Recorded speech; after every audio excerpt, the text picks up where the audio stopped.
Hello everybody, lovely ladies, lovely gentlemen. I am actually live streaming this on Instagram and on my Facebook group for children of narcissists called Free and Empowered.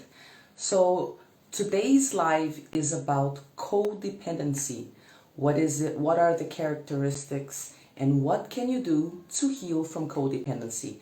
As you guys log on, please let me know if you can hear me normally, if the audio is okay, if the image quality is okay, just so I don't say too much before eventually figuring out that there's some sort of technical problems. So give me some feedback on the audio, please.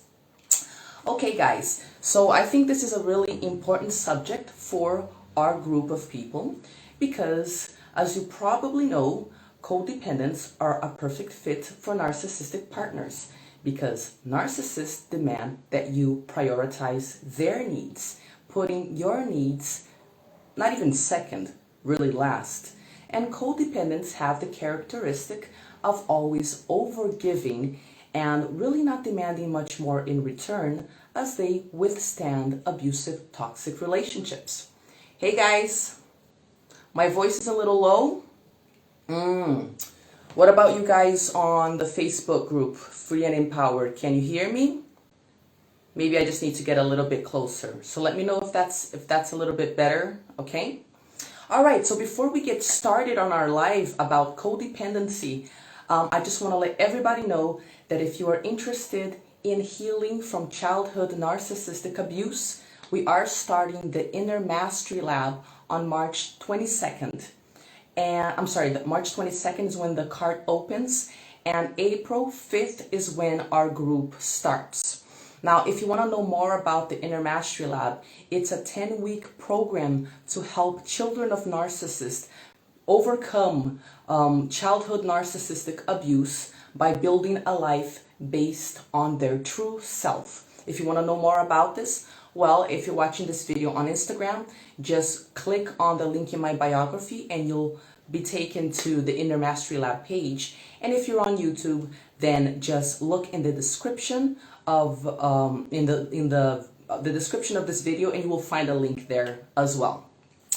All right, so Mariana said my voice is okay. Ricardo's connected. Ida is connected. Hey girl. So I'm glad you guys are connected. Let's get started on our live about codependency.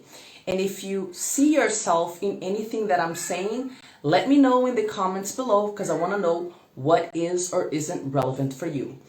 So, like I just said, codependency is a pattern of remaining in relationships where you give more than you receive. In these relationships, you accept abuse and lack of reciprocity whilst you maintain in the relationship. All right? Now, how many of you have already identified a little bit with what I just said? I am certainly a recovering codependent, and I gotta tell you, it's lifelong work because our sense of identity is based on overgiving in order to secure relationships, right? We're gonna get into why people become codependent and also what to do about it. Now, some more information about this construct. It doesn't show up officially in the DSM-5 as a personality disorder or a mood disorder or anything like that, but it's still super relevant because anyone who deals with narcissists or anyone really who is in a caretaking position might have these codependent traits. And it's very important for us to know if we have these traits because when we have relationships in a codependent way, we are never fulfilled, we never receive emotional nutrition, we always feel angry and resentful of what, all of the stuff that we're giving, the lack of reciprocity. It's super painful. So we really do have to gain awareness about our patterns.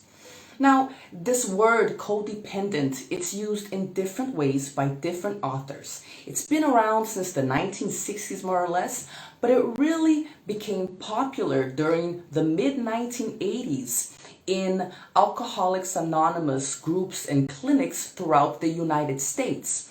Now, these alcoholics, these rehab programs for alcoholics and for drug addicts, they have, they have those 12-step programs and a number of other types of programs as well.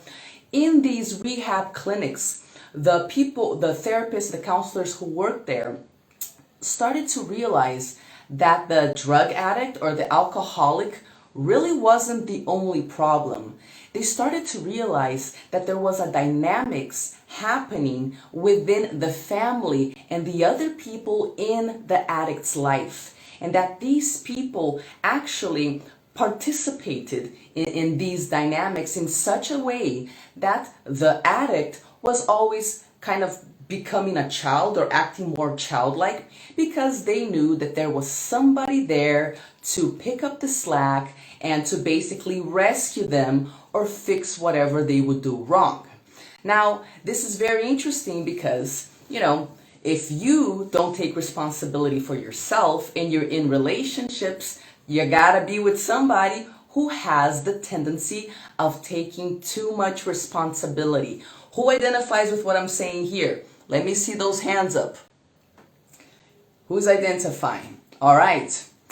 And they also discovered, after originally associating this codependent behavior to alcoholics' family members, they discovered that it extends not only to addicts' family members, but to anyone who, like I said a little bit before, is in a caretaking position. This doesn't mean that all caretakers are codependent, but it does mean that you will find a whole lot of codependence in a bunch of caretaking positions. Now, you can take care of one when they're ill, when they're an addict, when they need special help, when they have some sort of deficiency or something, but also when they have a personality disorder, or when they have some sort of mood disorder, some sort of mental and emotional issue that makes that person really act in a childlike way.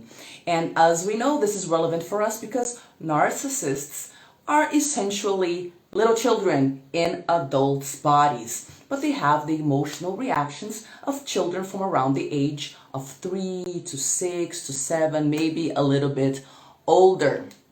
Okie dokie.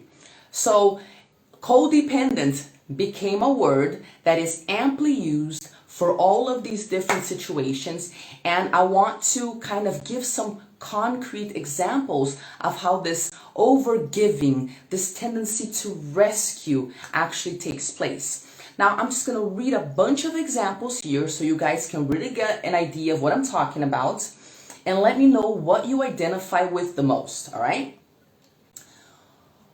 Codependents, and we do a lot of things. Codependents think they are responsible for other people's feelings, thoughts, actions, choices, wants, needs, well-being, lack of well-being, and ultimate destiny. This means that if we're interacting with someone who is upset or unhappy for whatever reason, we automatically want to take responsibility for their emotional state.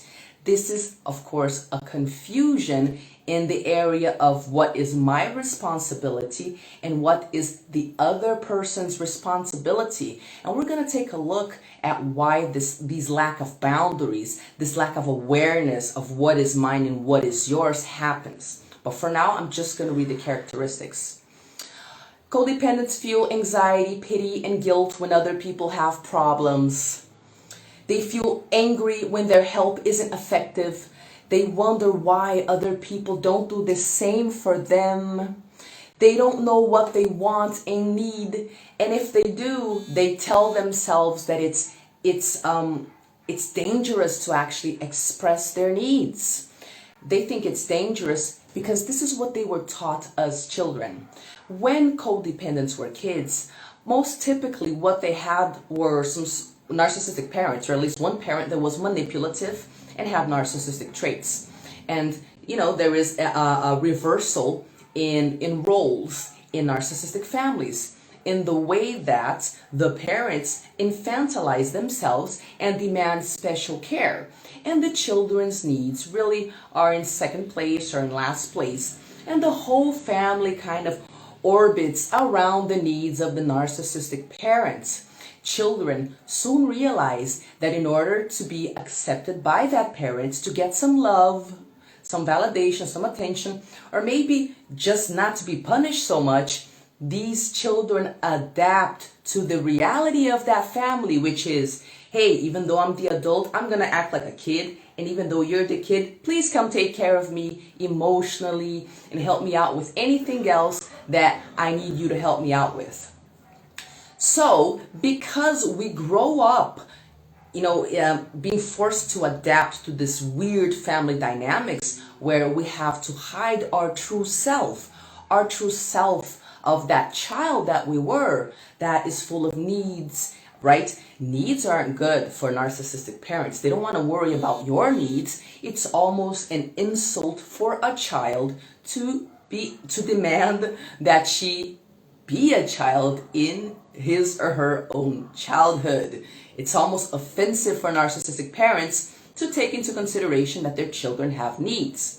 So the children really do learn from the get-go to not pay attention internally, and their attention, their focus goes outward. And they are always trying to guess at what their parents need, what their parents want. They're always trying to predict problems that might arise, right? So what this means is that instead of having their attention be in their minds, in their bodies, where they're feeling their own emotions, where they're making sense of their own inner world, that attention goes outwards, and we become specialists at reading other people's needs. And then this is how we over-identify with the rescuer role, with the caretaker, the caregiver role, right?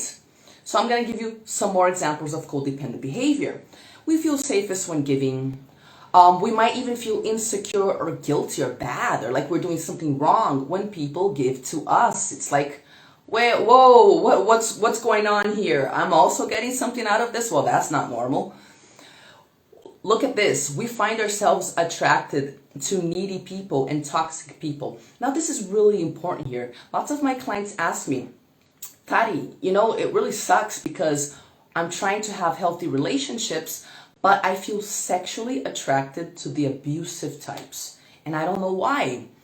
And really what happens here is, so long as you still have that core codependent wound where you associate getting love with denying your true self and with overgiving, you will physically and psychologically be turned on by people who demand that you overgive.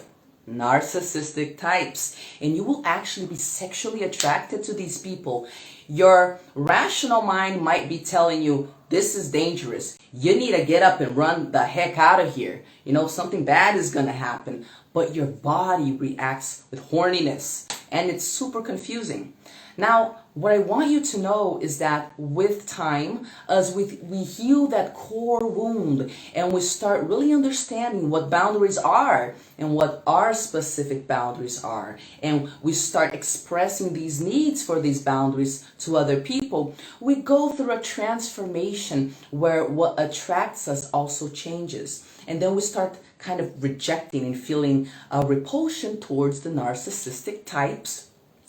And we start finally feeling sexual attraction towards the good boy or the good girl that we used to think were just really boring before. Because mentally healthy people are interpreted as boring by codependents. Let me know if you identify. Here's Ida saying she used to take care of her mother. She used to be super responsible to take care of the adults in the house. What do you guys identify with? Codependents feel pressured all the time. They say yes when they want to say no. I remember when I started my recovery, people would ask me to do stuff because, I always said yes. And I would say yes automatically. And instantly in my mind, I'd be like, what the heck, man? I don't want to do this. Why did I say yes? It was almost stronger than me. That weird programming that made me just say yes to everything. And it really took a while. It took a matter of a few months for me to start being able to pause when someone requested something of me and kind of feel into my preferences at that moment and have the boundaries, the courage, and the emotional tranquility to just tell the person, you know what? I'm actually not going to be able to help you. And not even explain too much. Kind of just normalize saying no to people without having to like go into this whole explanation, to justify why I don't have to be at everybody's beck and call all the time, right? So it's weird because you want to say no, but you can't. Codependent people, because they want to say no, but they can't, will often feel angry and resentful, unappreciated, used, and yet they don't really know why they're always angry, because they don't realize that they are taking on responsibility that isn't theirs, so that they may have some sort of insurance against abandonment. That's what codependence is. Codependents deny that their families was troubled, repressed, or dysfunctional until they start learning about codependency and narcissists. They will often be the first to defend their narcissistic mother, their narcissistic father.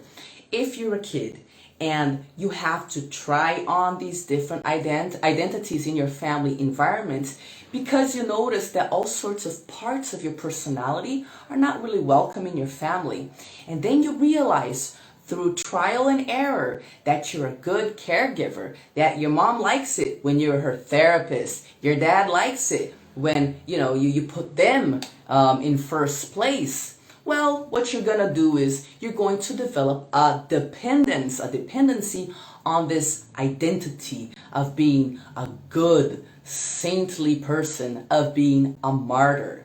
And even though there's a lot of resentment involved in being a martyr, there's also a type of satisfaction because you have an identity, and also you get your narcissistic supply. When people are validating you, saying, hey, you're such a good person because you help me out, you're always available, we're actually getting our narcissistic supply. And codependents will use overgiving in the same way that narcissists will use being the center of attention in order to get validation for their ego and in order to get their narcissistic supply and to regulate their self-esteem. Hey, Manu. All right. Codependents have a hard time making decisions. They don't know who they are, what their thoughts are, what their preferences are, what their emotions are, what their needs are.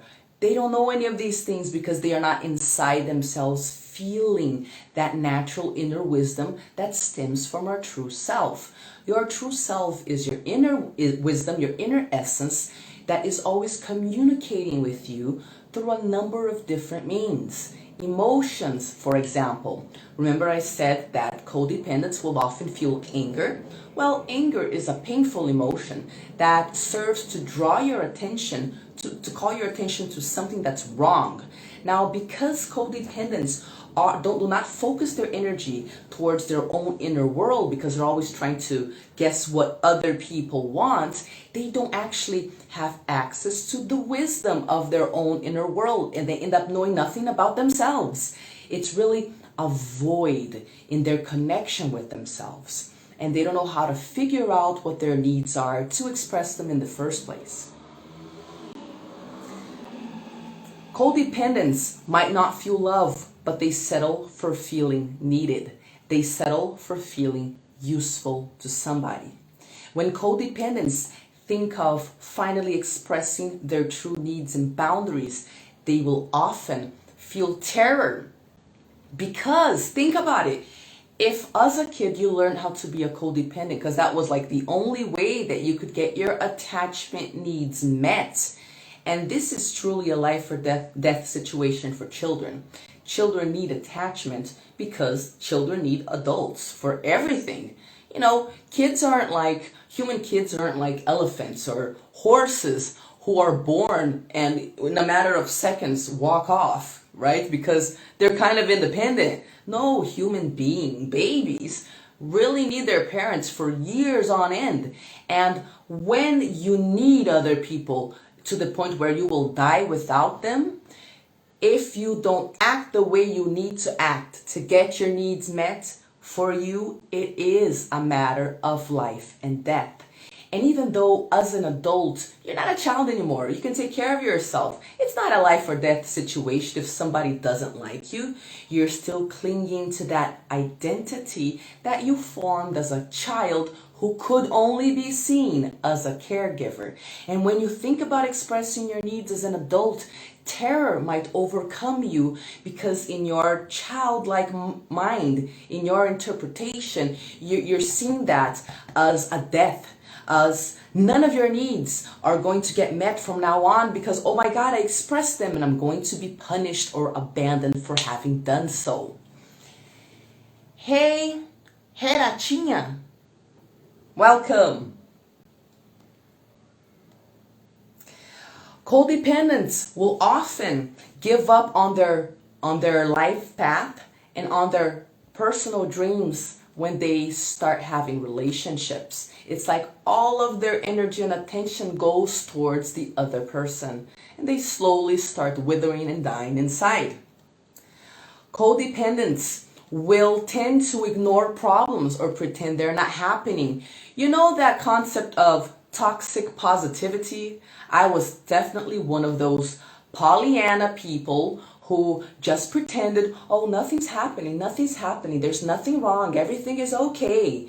And many codependents will have this kind of distorted toxic positivity, which is actually denial and reality distortion, because we want to feel that everything is okay and nothing is wrong. Now, we can't also identify very well what is wrong with the relationship, because oftentimes we only have that original narcissistic template to go on that we learned with our parents. And lots of abuse was normalized back then, right? So we enter denial about what's going on, but we also don't know how to identify it. Hey Ingrid, welcome.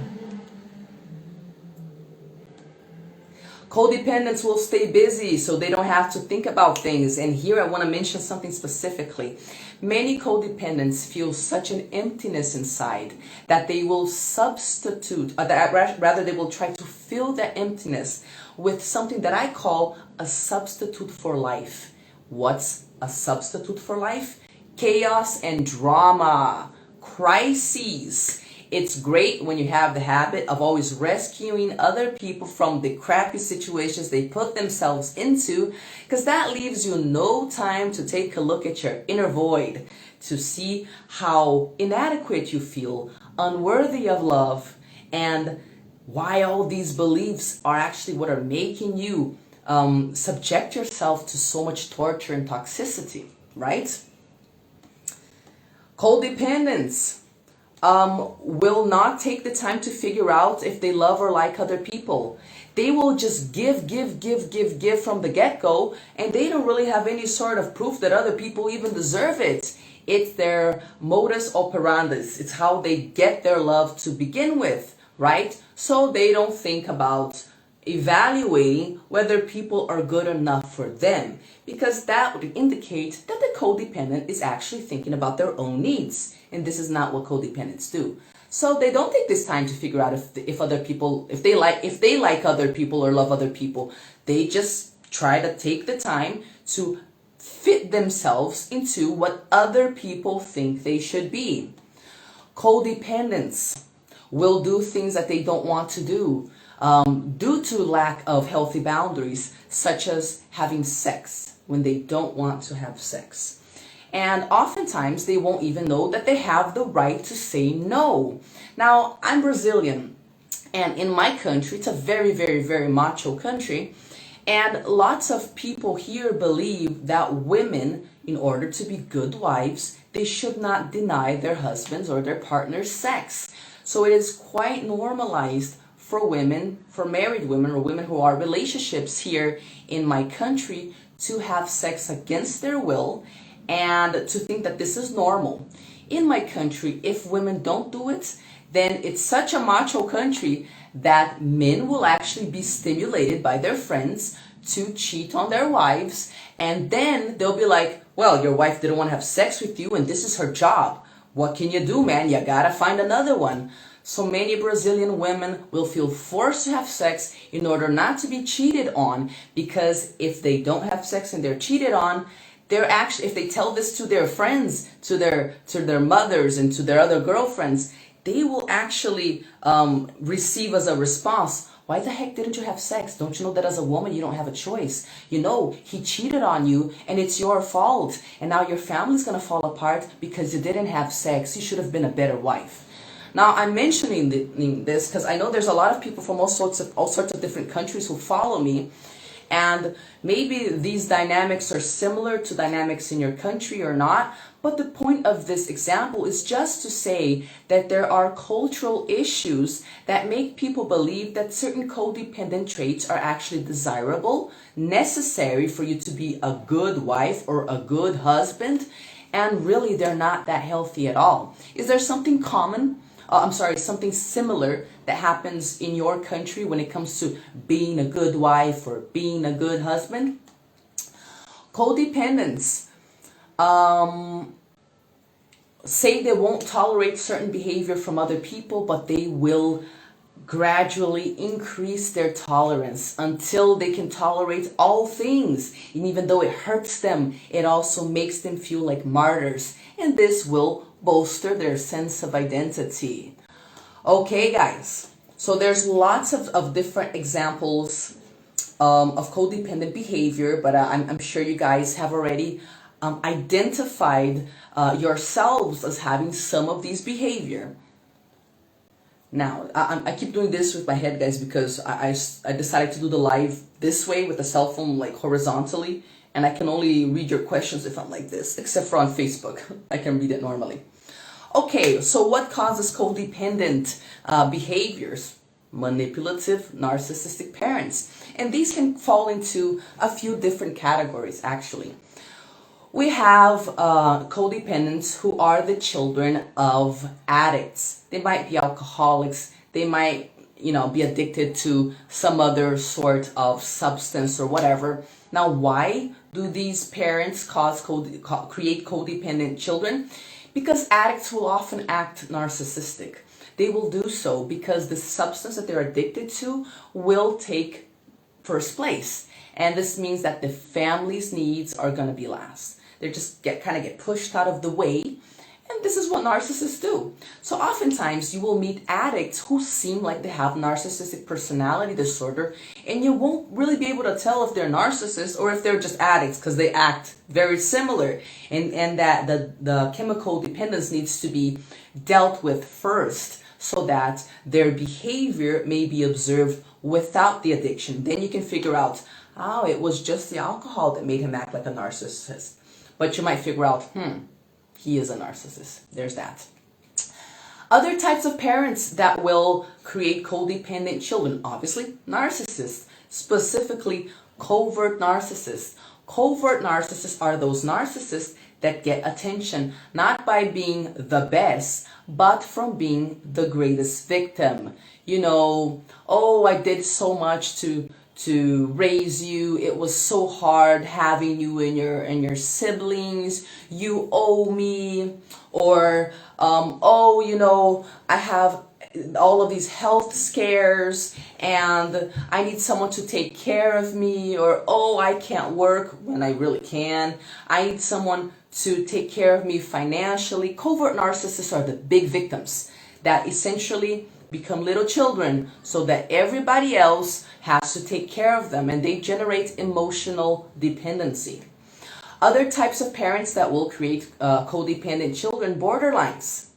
Borderlines not only have narcissistic traits, but they will alternate between different self states, right? They have a very hard time regulating their emotions, and they really have a diffuse sense of self. Their borderlines are scattered in their sense of identity. And as they alternate between different self states, you will often find that one of those self states is a little child. And when they get into this self state, what triggers it oftentimes is the fear of abandonment. And then in these moments, they might have very extreme behavior in order to avoid abandonment. And then they start acting very childlike, forcing people to drop everything that they're doing and, take care of them, take care of them, take care of them. So borderlines are the people who are going to, if you take 30 minutes longer than normal to answer a message, the next time you get your cell phone, you're going to have like 100 unanswered calls from the borderline person. Borderlines will show up at your door and start honking and screaming, "Why don't you answer? Why don't you want to talk to me? Please don't do this to me." Because when they fear they will be abandoned, they really do become little children. Then everybody needs to take care of their chaos and their crises. The other profile of parents that will create codependent children are, of course, the psychopaths and the sociopaths. Here, I'm talking about, when I use the word psychopath, I'm referring to people who have antisocial traits, who seem to have been born this way. And when I use the word sociopath, I am talking about people who might have been born with empathy and normal, but who became sociopathic due to being trained to be sociopathic. An example are children who grew up in countries where there is war and they have to become child soldiers, or in very, very violent neighborhoods, and they're exposed to deaths and to violence, extreme violence from a very early age, or children who are born into a criminal family and they have to engage in criminal activity. They will be bred into sociopaths. And these people, obviously, psychopaths and sociopaths, they're not worried about narcissistic supply and validation, but they sure as heck are worried about having their goals met. And what this essentially means is that when they have relationships, you better not have any needs, okay? Because you only exist to serve my needs and to help me reach my goals. Well, you can already guess that if you have a parent that's a sociopath or a psychopath, you're going to learn pretty quickly to not demand that your needs get met. You're going to learn pretty quickly to take care of their needs instead. Okay. So because children of sociopaths, psychopaths, borderlines, narcissists, particularly covert narcissists, and drug addicts and alcoholics will adapt and take on the caretaker role because this is how they can have their needs met, they will oftentimes become like little adults. This is something else that I identify with. Let me know if you identify. If you learn how to take care of other people and do really serious stuff in order to avoid your parents from getting in trouble, then you probably became very mature before your time. Maybe you became a very sort of serious person, very very independent in some aspects. For example, you might be very successful materially speaking or professionally speaking because you do those adult things so well, but you're really just chaos inside emotionally. So we have these people who on the one hand are super independent, very adult-like, but emotionally are little children who feel like they can be abandoned at any given time. Hey there, Easy Mac, welcome. Hey Maria, welcome.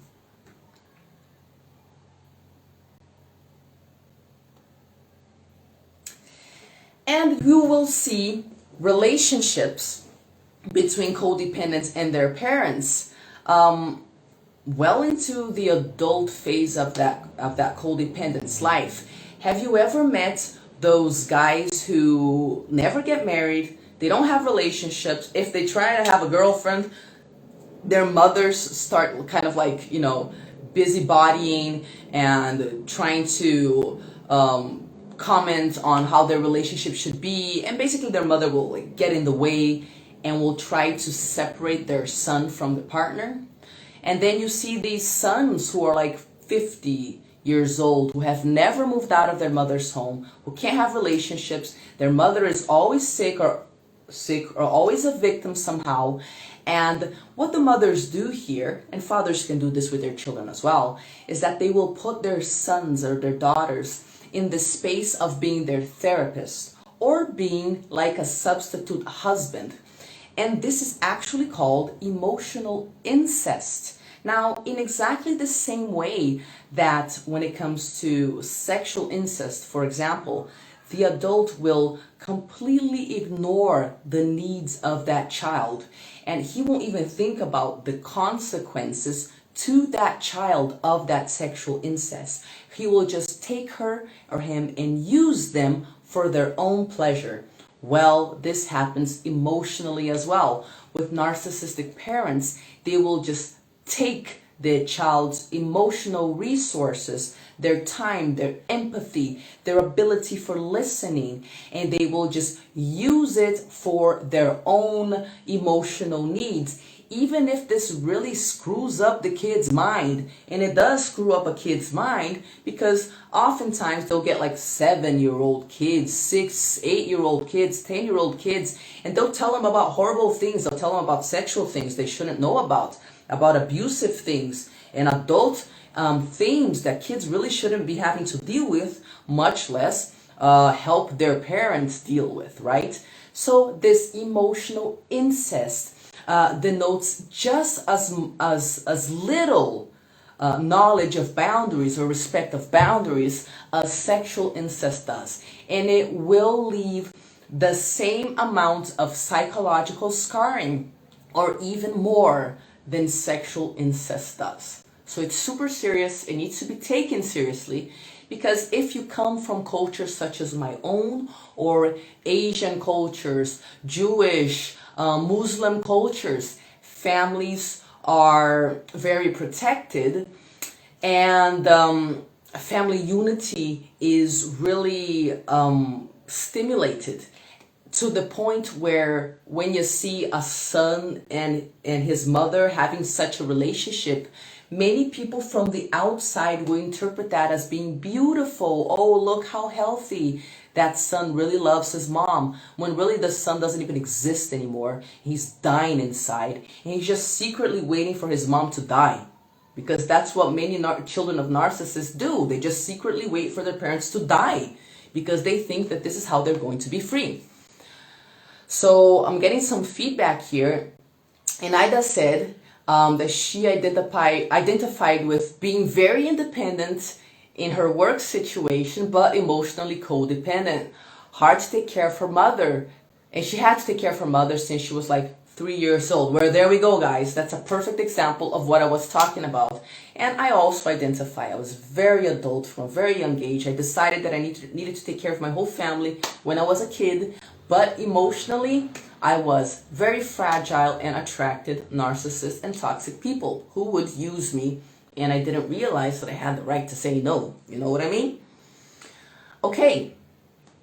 Now, another thing that I want to mention about codependence, we talked about what the characteristics are, we talked about some examples, we talked about how codependents are made, we talked about what their parents generally are like. But we're also going to talk about something called the Cartman drama triangle. Who has heard of the drama triangle?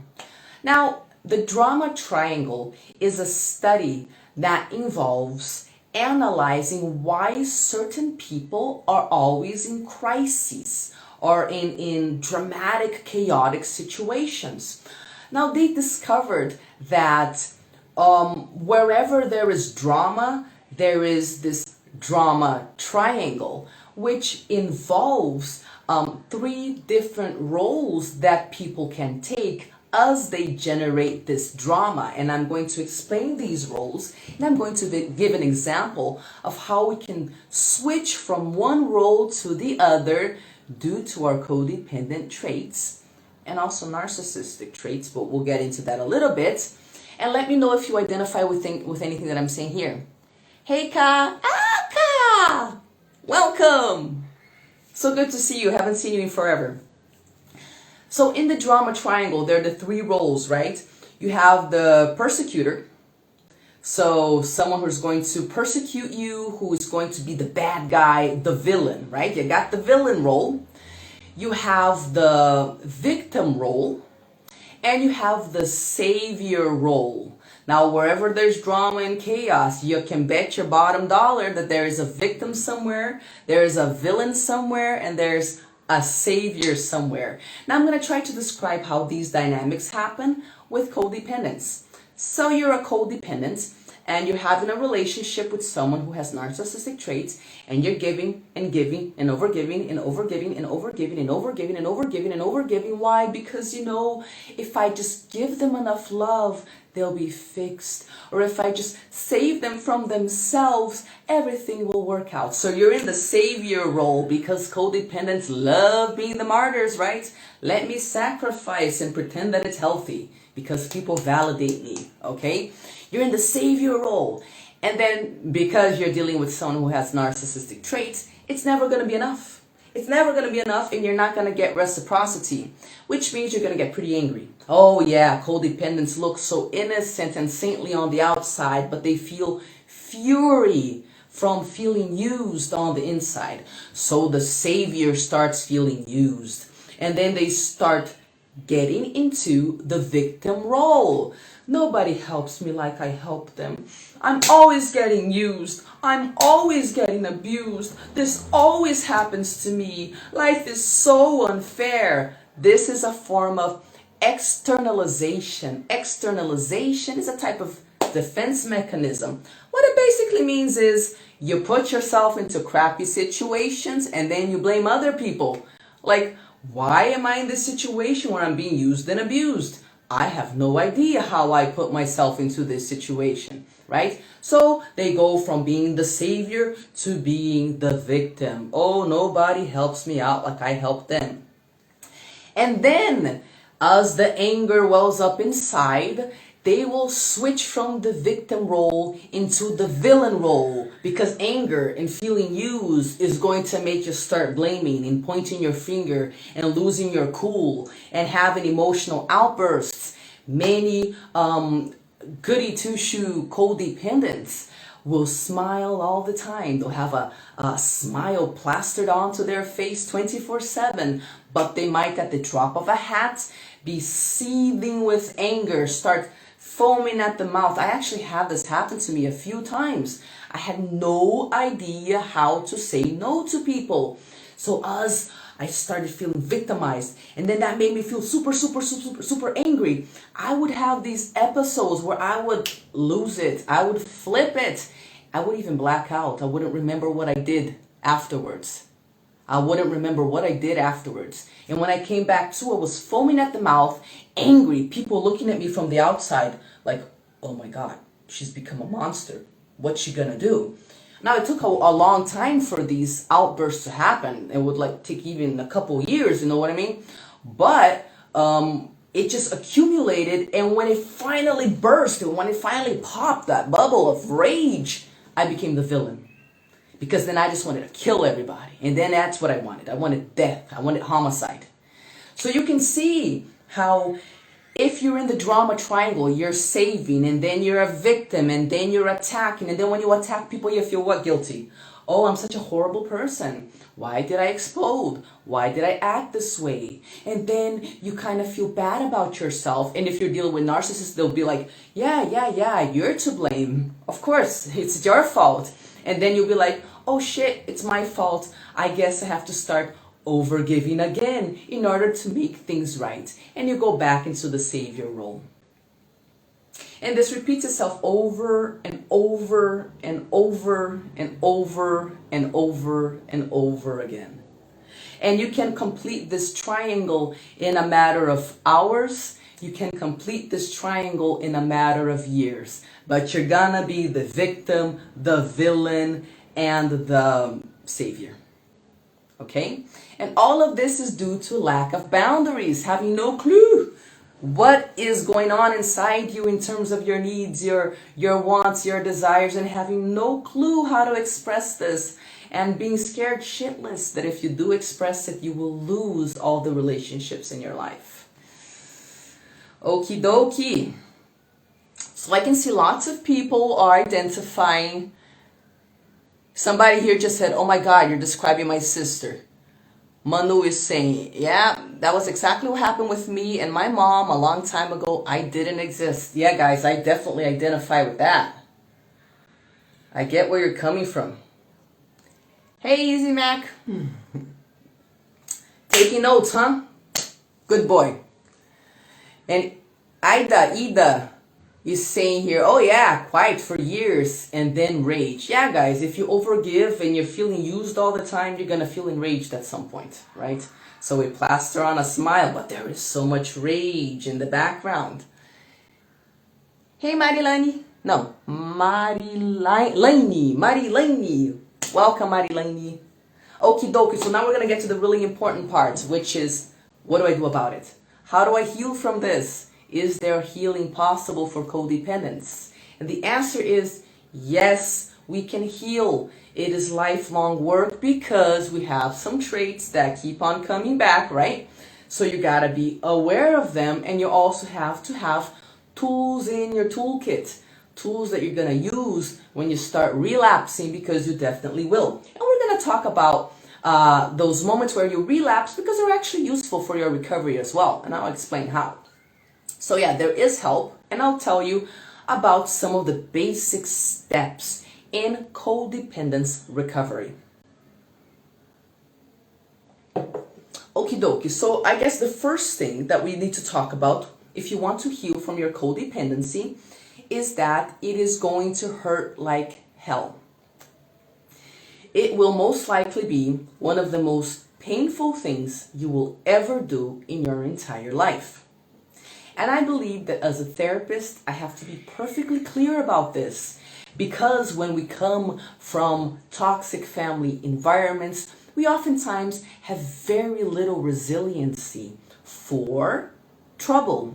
And if I don't prepare you for the trouble that is to come, you will probably want to give up very quickly because you won't expect it.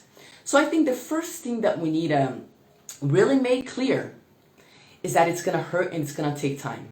And I'll tell you that if you do your work diligently and you work hard, consider that it will take at least 1 year for you to see some good changes. And I don't like quick fix methods. I don't like pretending that long-term psychological scarring just goes away, with a 1, 2, 3 step sort of program or whatever, where you just snap your finger and then all of a sudden you're not a codependent anymore. And so that's what I need to tell you. It's put up at least 1 year of effort. It's going to take longer for you to get better, but if you work hard for 1 year, you will literally look at yourself after that time in the mirror and be like, oh my God, I had no idea I was this strong. It's enough time for you to notice that healing is possible. There's going to be a lot of work. There's going to be a lot of frustration. And I should tell you that frustration is proportional to the size of your expectation. So just like what I was saying before, if you expect an easy fix, if you expect things to be easy, if you think you're gonna start establishing your boundaries and it's gonna be easy and nobody's gonna have a bad reaction, I got news for you. It's gonna be chaos, it's gonna be hard, and it's best that you adjust your expectations. So TARY, assisti a live ontem, não vou conseguir assistir agora, mas adoraria, pois estou aprendendo inglês. Já compartilhei. Arrasou! Marilani watched this version, the Portuguese version of this live yesterday that Instagram deleted. I don't know why. It's such a pity. It was a great live. Well, thanks for watching, Marilani. Okie dokie. So yeah, adjust your expectations, because if you don't, you're gonna be pretty frustrated. And understand from the get-go that you will probably want to give up. And you will probably want to give up many, many, many times over, because you're going to rock the boat when it comes to your relationships. And really, nobody's going to like it. Nobody's going to like your new boundaries. Even the people who love you, they're going to be confused. They're not going to understand why you want respect and equal rights and reciprocity all of the time. And the truth is, you will probably lose some people, and you might lose a lot of people. It might just be that you are surrounded by narcissists, borderline sociopaths, addicts, and people who will constantly demand that you give of yourself. And if you don't do that, they might discard you. So you can see that it can be super painful to establish boundaries. People won't like it, and you might lose these people. And you gotta be okay with that. All right, so having said all of these things, I would also like to mention that when it comes to any sort of change, we really only have the energy to change when what we are gaining from the situation is no longer more significant than what we're losing. Because, we will stay in toxic situations for the longest time, knowing that they're toxic, but not really having the strength to pull ourselves out of those situations because we're still getting something out of them. So even if you're codependent and it's horrible because you feel the rage from time to time, you feel used, you don't know how to express your needs, you don't feel your needs are being met, you still have relationships. And hell, this might seem like it's worth it. And it's gonna be worth it until it hurts so much that you literally don't have a choice. And I wish I could tell you that, most of us can be more mature and not have to hit rock bottom in order to finally understand that something is toxic and that we need to change it. But the truth in my line of work is that most people, the vast majority of people, if not all of us, will hit rock bottom in order to be able to notice that our toxic patterns are giving us crappy, empty benefits that put us in horrible situations later on. So that's another thing.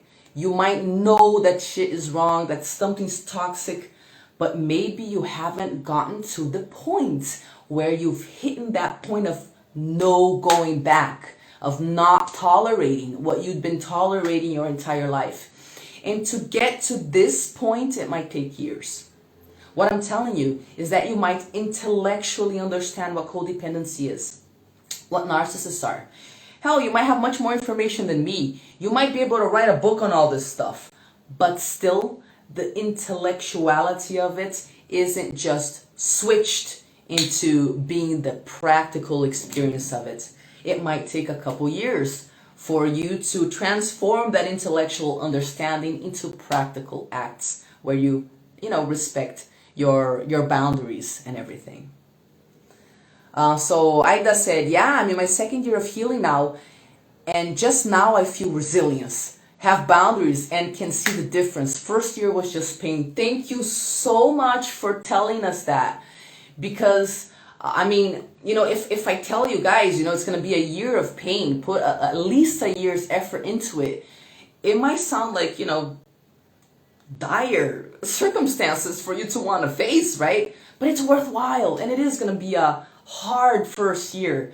But think about it. You have the rest of your life. What is 1-2 years for you to forevermore finally start feeling like, you deserve some love and reciprocity, for you to finally start feeling that you can identify narcissists and get rid of them. So thank you so much, Aida, for letting us know about your healing process, because you're just validating what I've said here. Haha, look, another person here saying, just got to that point 6 months ago after 2 years of bargaining. There we go. So we were talking about that point that we get to where we don't tolerate it anymore. And oftentimes beforehand, there is a bargaining process, because really what I'm describing here is a grieving process. And it's a very similar grieving process that goes on when you are learning how to heal from childhood narcissistic abuse. The steps are very similar. And there's a long ass bargaining part where we're like, I'll just make it work. I will just not, establish boundaries and just somehow keep on tolerating this abuse. So congratulations on getting to that place and on telling us that, it does take a couple of years, take a year or two, guys. It's okay. Just keep on going. Just keep on going. All right. So having said all of that it's going to be painful, hard, adjust your expectations. It might take a couple of years for you to start really working on it. Let's say that now you're finding that moment. You're like, I'm ready. I'm going to establish those boundaries. I'm going to say those no's. There's more challenges to come. When you start establishing boundaries, you will generally feel an astronomical quantity of guilt. You're going to feel so guilty. You might get so anxiety stricken. And people are going to start guilt tripping you because they're not used to it. They're going to start calling you selfish. And you're going to be confused about it because codependents don't take their inner wisdom seriously. So even if your inner wisdom has been saying, hey man, establish some boundaries, dude, come on, establish some boundaries. When you start doing that, codependents second guess their inner wisdom. They're like, man, maybe I shouldn't have established those boundaries. Oh, shut up, inner voice. And it's really confusing. The first 3 to 6 months, it's just terror, guilt, confusion, and a whole lot of different voices in your head screaming all sorts of things at you, just making you feel very vulnerable.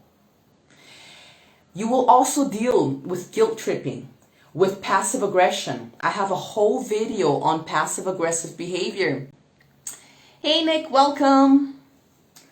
If you want to know what passive aggressive behavior is, go on my YouTube channel, or I think even here on my Instagram account, you'll find the video. You'll be dealing with a lot of that from people around you.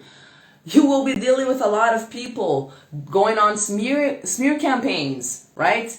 Get ready to say goodbye to your reputation. And this is really important here because, like I said, codependents are identified with the image of martyr, of self-sacrificial lamb. You know what I mean? So this is what we want to disidentify with.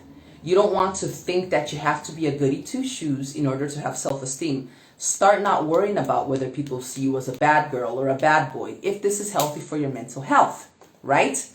So get rid of your reputation, my friend, because if you don't, they're going to get rid of it for you. Oh, yeah. You might be isolated from the rest of the group, the rest of the family, the rest of your friends, whatever. Nobody's going to like your new boundaries.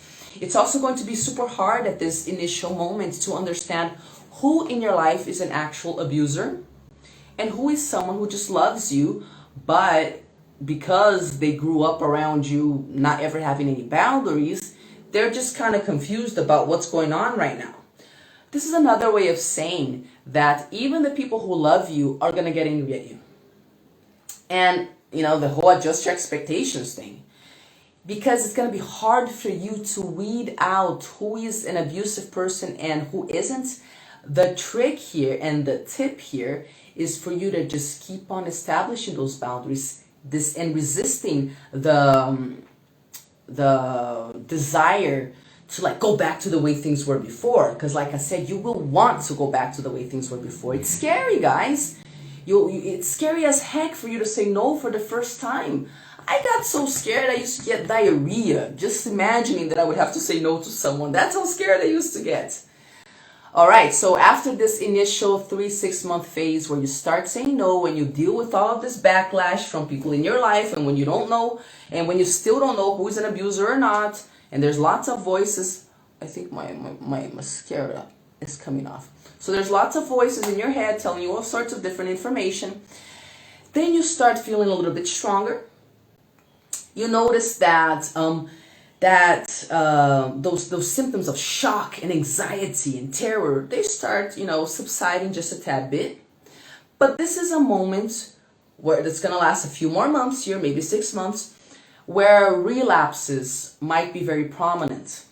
Now, I want to talk about relapses because codependents love to blame themselves for everything and beat themselves up over everything as well. Oftentimes when we relapse and we say yes when we meant to say no, or we find ourselves in a toxic situation with an abusive person again, we're like, what the heck, man?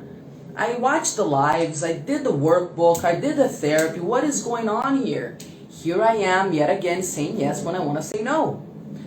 Listen, you're gonna relapse. It's not useful to beat yourself up over this, because the relapsing is part of the healing process in a very specific way. You know what happens when we start healing and establishing boundaries? We start feeling strong, but then oftentimes we get pulled back into old dynamics, old behavior, and then what does this do? We feel all of that same old pain, the resentment, the anger, the feeling used, the guilt, the gaslighting, the second guessing yourself, and this doesn't feel good at all. But you have the memory of what it was like when you started establishing those boundaries. So you're like, I'm not going to stay in this horrible place I used to be anymore. I'm going to go back to establishing those boundaries.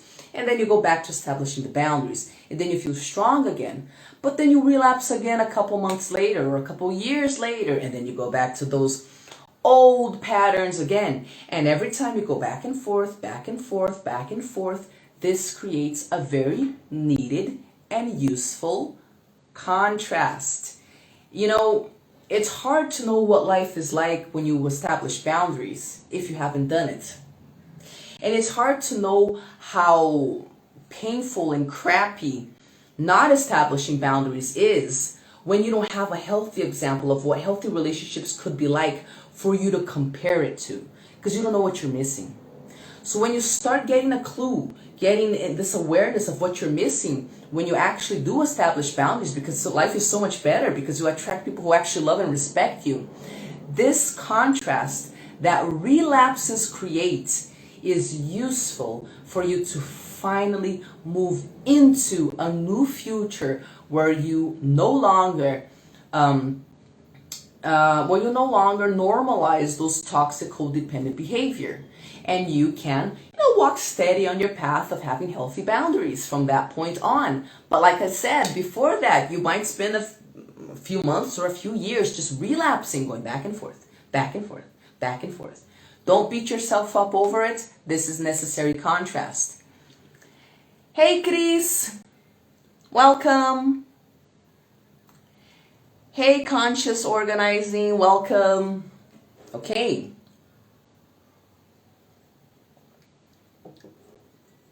So this is the moment where you've been establishing boundaries for a while, right? And this is when it's going to become a little bit more clear who in your life is an abusive type and who in your life is someone you can actually have a relationship with. Because this is when narcissists will start to discard you. If they're narcissists, they don't give a damn about your needs.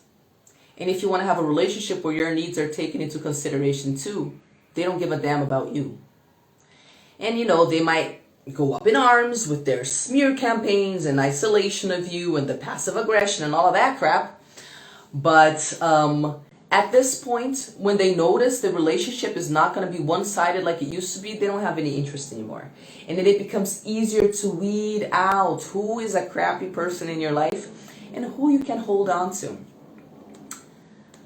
Because as the narcissists leave your life, you will also notice that some other people in your life will start adapting. They will start accepting your boundaries. And they'll start looking at you a little bit differently. As a matter of fact, some people that initially got angry at you because you were establishing boundaries will come back into your life and they will want to deepen the relationship with you within this new framework. And then they will look at you differently and you will tell in their eyes that they can tell how much you've grown. They'll look at you with a sort of admiration in their eyes because, they're kind of taken aback by how strong you've become. And I remember I started getting this sort of look from people in my life because I was such a people pleaser, I was so incapable of saying no to anybody that when I started doing it, I lost literally everybody in my life, and only one of the people who had narcissistic traits with me remained in my life, and it was my sister because she got better. She healed her narcissistic traits. She does not have personality disorder. And I remember her expression, the way she started looking at me, like with more respect. So you'll start noticing these different looks. Lila! Hey there, Lila. Good to know your name. So here, Ida is saying, true, some old friends are now back and their relationship is so much deeper and stronger. There we go, guys. It is worthwhile. It's worthwhile. Listen, I gotta tell you, if you're healing from codependency or if you're healing from childhood narcissistic abuse, there is the grieving process. And during this process, you're gonna walk through the valley of death, my friend. And this is what's gonna make you wanna go back to the old stuff. And just don't do it, keep walking. The valley of death has a purpose. And the purpose is to take you to the other side. Just keep walking because it's going to feel so destitute. And it's going to be hard, but it's worthwhile. Again, Ida, thank you so much for validating what I'm saying. This is wonderful. I'm so glad you guys are identifying these steps in your own experience. All right, so at this moment where you have an easier time maintaining those boundaries, the narcissists have gotten rid of you, the other people who love you want to become closer to you, right? Let's talk about the valley of death. Gotta talk about the valley of death, guys, because it's hard as hell. So during this moment where you're walking through the valley of death, this is the grieving part of the process where you feel depression. This is where the emptiness is so vast because you're not distracting yourself with relationships and with other people's crises and with other people's problems. Oh, you're going to be left with your emptiness, my friend. And it is so painful. And for me, what I felt, it wasn't depression, it was loneliness. When I started saying no to the toxic relationships and I went through the valley of death because I lost all of my relationships and I had to keep saying no to the old stuff so as to build a space, a void, a vacuum in my life within which something new could be born. So long as you keep saying yes to the old pattern, life is going to understand that you're okay with that old pattern and there's no need for a different pattern. You have to say no to the old crap and create a vacuum, a huge space in your life of nothingness. As you strengthen yourself and get used to your depression, to your inner void, and to your existential loneliness.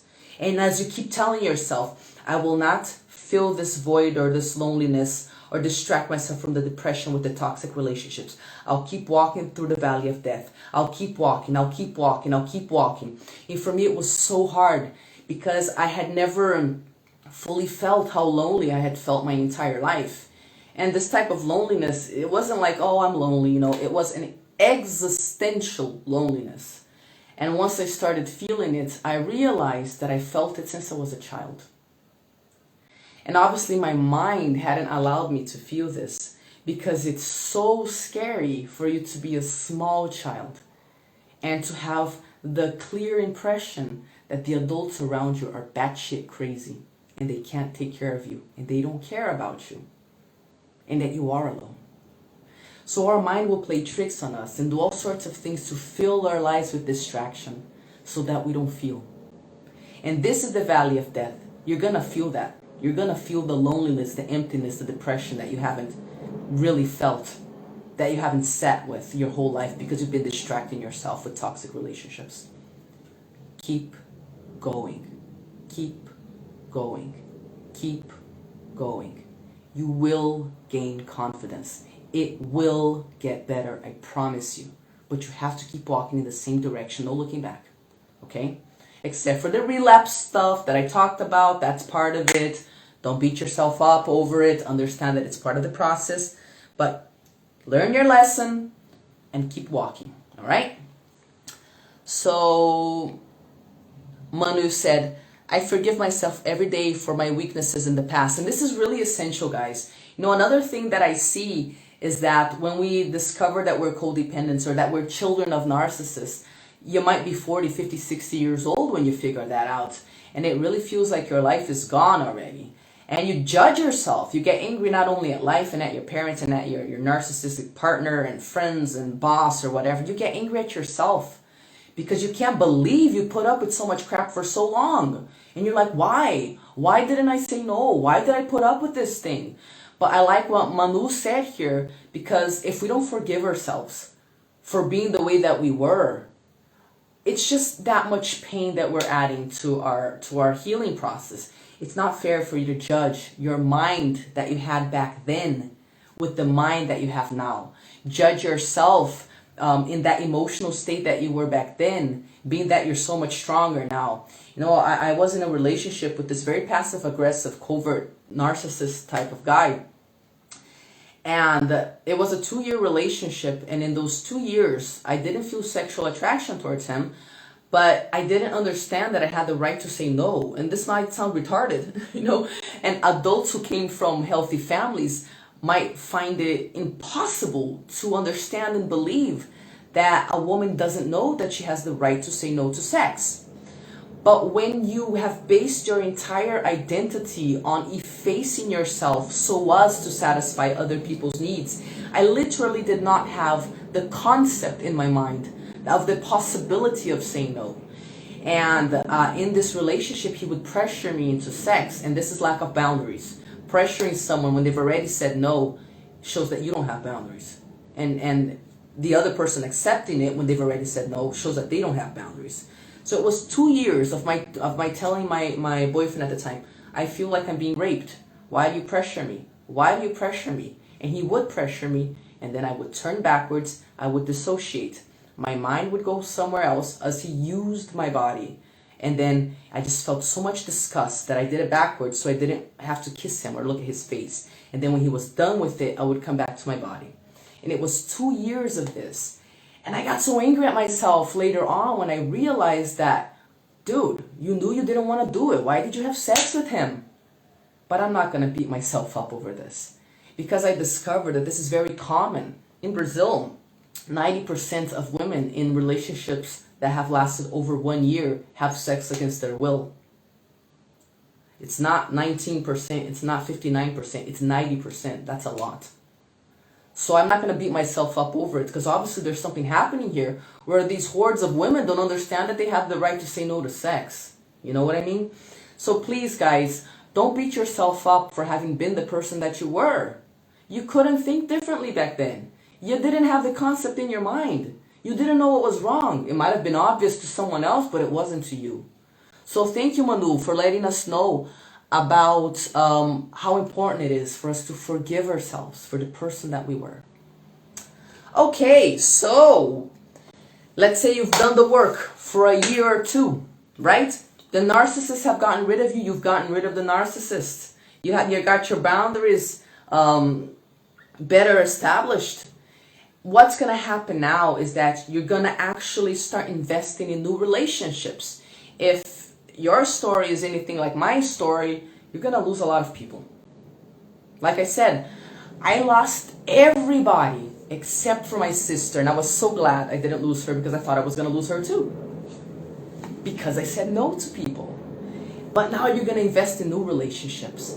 And then when I made that shift, I never attracted the same crappy, toxic, narcissistic, abusive types in friendships as I used to attract before. And now I have a support system that's full of people who really love me. And I feel this loving energy, and I feel the reciprocity. And this is the future treasure that is in store for codependence and recovery. Even though it's lifelong work, you will definitely reach a space in your life where you will have access to these new, loving, healthy, wonderful relationships that are going to make you never ever go back to that crap that you used to accept that you thought was normal. You know what I mean? So you're going to allow yourself to invest in new relationships, to experiment new things, new environments. You are going to have an amazing ability, and I want to get into this ability a little bit here. The ability is you will able to spot the narcissist and extricate yourself from crappy situations. Now listen, guys, this is really important. I want to talk about this because I see my clients beating themselves up over the fact that sometimes they still attract narcissists. It doesn't matter if you attract narcissists. What matters is that you don't know how to identify them, establish boundaries, and extricate yourself from unhealthy situations. So long as you can trust yourself to identify when something is off, and you can trust yourself to establish those boundaries and to distance yourself from toxic people, you can attract narcissists, sociopaths, borderlines. It doesn't matter. Don't feel crappy about yourself just because someone who's narcissistic popped up into your life. Just recognize the pattern and interpret it as the universe giving you an opportunity for training new abilities. And the ability that we're talking about now is the ability to identify and say no to narcissists. They're going to keep on popping up into your life so you can have training. You got to do training, my friend. And that's how we should interpret it. I'm going to train with these narcissists. At this third step in the healing process, narcissists are just a training opportunity to say no. And you're safe because you know how to say no. All right? At this moment in your healing process, your deep, Deep loneliness becomes healthy solitude, refreshing solitude. When you're by yourself, you don't feel as if you are the worst piece of shit on the face of the planet and you're not even worthy of human contact. No, you enjoy your company. You go write a poem. You go write a song. I like writing songs. You go dance. I have a little dance studio in my house with mirrors and with a pole, and I'll go dance. I'll do my pole dancing for myself. I'll enjoy my company. And this is what codependents will learn how to do. They will enjoy their companies once they've walked through the valley of death. All of those strong symptoms of the valley of death will subside. At this moment, you will not feel that horniness anymore, that sexual attraction towards the abusers. Well, you'll start thinking the nice guy or the nice girl are actually people that you want to get to know. Your body will reject the abusers. You're not going to get wet anymore. You're not going to get hard anymore when people treat you like crap. Isn't that wonderful? I'm super glad that I got help from my body, you know, in the sense that I stopped feeling sexual attraction towards abusive people, because that really helped. And again, like I said, the people who loved you, but, you know, didn't know what was up when you started establishing boundaries and kind of got angry, are going to start coming back. And then you just maintain the boundaries and you maintain your awareness of your issues for the rest of your life, because we relapse, okay? But you're never going to go back to feeling that pain, a horrible pain that's ripped through your soul, that made you think that you had to accept that crappy situation because there was nothing else that you were worthy of. All right, guys. So I want to read some of the comments that you've made. So Ida said, "Thank you so much, TARY. I learned so much from you, and you put my feelings so great into words. It validates my healing in an indescribable way." Thank you, girl. It validates my work a lot when I see that my words have an impact on you guys. And, you know, I do this because somebody did it for me in the past. I found information on this stuff on the internet as well, and it saved me. So I was super happy someone else had the courage to tell their story, and it was so powerful for my healing process. It validated me too, because I felt like the worst piece of crap on the planet. I felt like I was worthy of nothing, you know, but I was very, very successful externally. Everybody else thought I was a very strong person externally, you know. So thank you, girl. We gotta reach your hands out for one another, you know. One person helps the other person. It helps the other person. That person helps the other person. So on and so forth. So on and so forth. Yes, although I still struggle with accepting reciprocity. Yeah, it's a process, you know. It's a process, guys. I still feel guilty sometimes when I put myself first. And this is a very codependent sort of trait, you know. So we have those voices and stuff, but they don't dominate us anymore. Let's see, what have you guys said here? Hope is good. I'm here right now. It's painful, but at the same time, I finally feel hope. That's it, you guys. That valley of death part is super painful. But there's something on the other side. Keep that hope alive, because you are definitely going somewhere. You're not suffering just in vain. You know what I mean? All right, guys. So this was a great live. I wanted to get into one more thing. I don't know if we have time, but I'll think about it. But let me just give you guys some information before I decide whether I'm going to get into that one thing or not. If you guys are interested in this type of recovery, if you like the way that I explain things, if you feel impacted in a positive way through my work, then you might be interested in the Inner Mastery Lab. It's a 10-week program created specifically for children of narcissists to help them identify the way that childhood narcissistic abuse is still dominating their emotional state and their identity right now. And through the Inner Mastery Lab, you will find practical tools to rebuild your mental health based in your true self. All right? So you can find out more information by clicking on the link in the description of the video on YouTube, or by clicking on my biography. In my biography on Instagram, there's a link there as well. Well, I actually wanted to get into this other thing, but I think I'm going to make another video on that thing. I wanted to talk about codependent therapists, because many codependents will become therapists, and this is a shit show for everybody involved. But I'll actually make another live about that. Okay, guys? Thank you so much, Ida, for participating. There's someone else who's watching over here, but I can't tell who the person is.